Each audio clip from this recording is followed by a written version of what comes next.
Man, I can only imagine how this thing was greenlit. First one didn't have a romance. You have 1 hour. And here we are.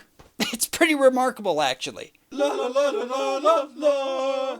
La la la la la. Hello, everybody, and welcome to the Dadgum channel. I'm the MovieSlayer with a very special review for you. Mulan 2. Yeah, I was recently reminded that this thing exists, and although I'm not very appreciative of that, I am appreciative of the opportunity to tell everyone, stay away. Yeah, I didn't care much for this movie either. Now, I can already see the comments. Why in the world am I starting with the negative? Because I want to end on the positive. I'm not one of those critics that just runs in and axes everything I see. I'm here to axe now and axe questions later. Oh, that was not funny. Now, Mulan 1 came out in 1998, and it was an instant classic. It had strong characters, humor, culture, morality, and epic action. Most notably, it's one of the only Disney animated films back in the day that didn't have a romance. And we were okay with that. Disney wasn't, apparently. So let's take a look at Disney's table scraps. This is Mulan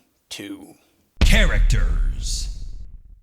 All of your favorite characters are back. Mulan, Li Shang, Mushu, Cricket, Khan, Yao, Champo, Ling. Wait! Khan doesn't have a single scene in this movie? The horse was hilarious. Why is he just a background character? He might as well have been a tree. Now, I know what you're thinking. I didn't know his name is Khan. And what's the big deal? It's just the horse. Well, here's William Shatner after he watched this movie. Khan!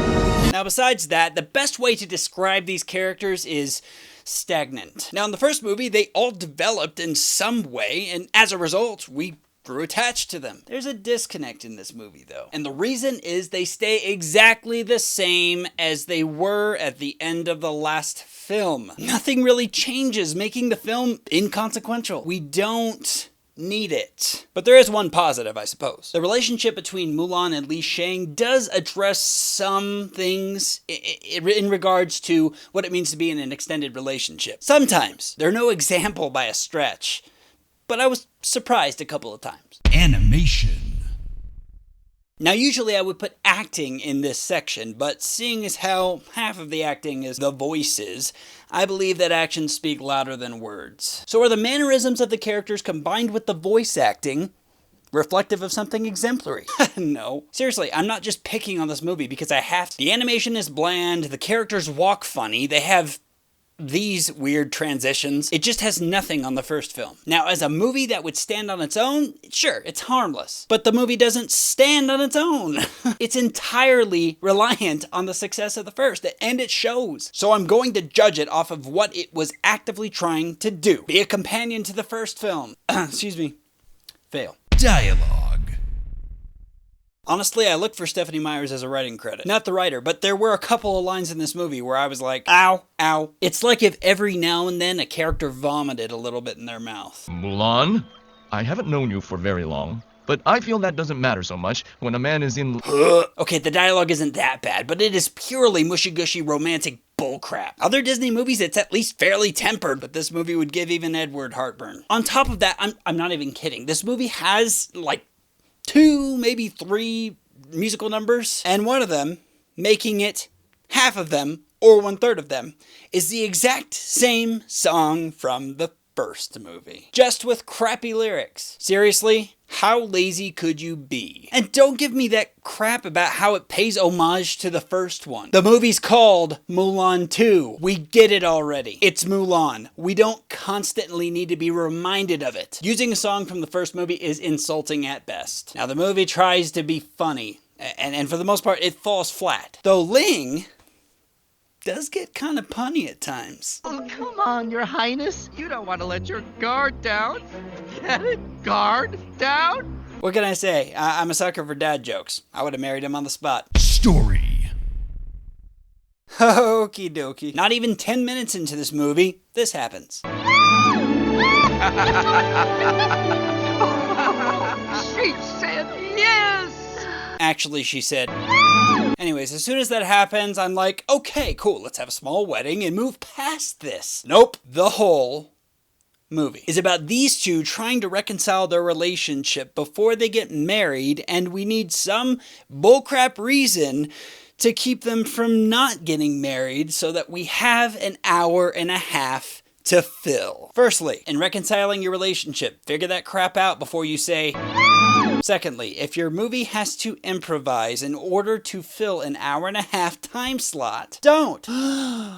It's revelation. Every minute of this movie, I was just praying that the Wedding Crashers would show up. Not just because it would make the movie more interesting, but because Mushu is a terrible wedding crasher. He tries to kill Li Shang. My gosh, I would hate to read the grim tale for this one. And then you have these three princesses that want to get out of arranged marriages, which are very common in Eastern culture. But they want to follow Mulan's example by going against cultural standards. Makes sense, right? Except the movie's so Western about it that it makes a mockery of Eastern culture. In the first one, it was reminding us of how progressive Eastern culture was at the time. This one paints Eastern culture as straight up bad. I don't think it does it on purpose, but it just comes across as irresponsible. In the end, this movie was made because it was quick, cheap, and it has Mulan on it. So here's your quick buck, Disney. Predictability. Oh man, this movie had a moment where it could have done something drastic, but it pulls its punch more than the Kool-Aid Man. Really, there was a moment in this movie where I was like, they didn't. And I was right. Morale. It can be summed up in one single line. Mulan, I haven't known you for very long, but I feel that doesn't matter so much when a man is in... When a man is in... You see, even Li Shang was like, yeah, this script is dumb. So in the end, this movie teaches us exactly what the Tree of Wisdom would provide. And that is, if it feels good, do it. Because that is what life is all about. Making ourselves feel good. But in all seriousness, I get what the movie is trying to say. Following your heart and all that romp. The thing is always following your emotions isn't a good idea. Sometimes you have to be logical. Sometimes you have to sacrifice things that you want in order to do something better. Disney films have a reputation for challenging the idea of just following your heart. Unless it's straight to video. In the end, guys, I guess the best way to describe this movie is a really awesome concert that you just experienced and everyone's gone and you're watching the cleaning crew thinking, man, I really wish I was back at that concert. The movie isn't so harmful, but it isn't good. I'm putting Mulan 2 at number 233. Yeah, I've seen worse, but that's not saying much. For real. And don't forget to do the thing. That thing. Because actions speak louder than words, people. And for those of you who have thus far subscribed, I hope that I can bring happiness to you in an otherwise unhappy world. Now, if you'll excuse me, I am now going to absolutely destroy my camera.